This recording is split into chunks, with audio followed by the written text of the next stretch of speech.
বন্ধুরা, inverter compressor খারাপ না ভালো কিভাবে বুঝবেন?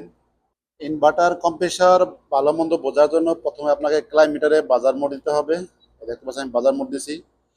আমি এখান থেকে এটি খুলে নেই যাতে তারে কোনো রেজিস্ট্যান্স না দেখায়।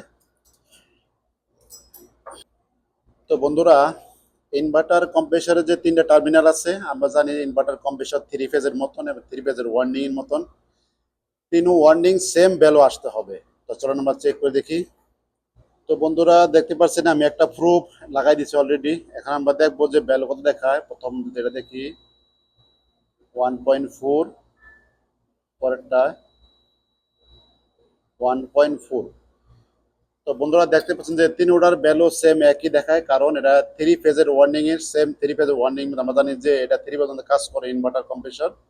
তো আপনারা যখনই ইনভার্টার কম্প্রেসরে চেক করবেন অবশ্যই ভ্যালু তিন ওটা সেম হতে হবে। যদি 1 পয়েন্ট এদিক ওদিক হয় সমস্যা না, যদি 4-5 পয়েন্ট যদি এরকম ওদিক ওদিক হয় তাহলে বন্ধুরা, যে আমরা জানি যে ইনভার্টার সার্কিটের যে আইপিএম আছে, আইপিএম গরম হবে, একসময় আইপিএম পুরো যাবে, নষ্ট হয়ে যাবে। ঠিক আছে?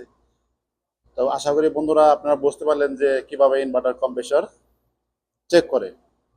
ধন্যবাদ সবাইকে।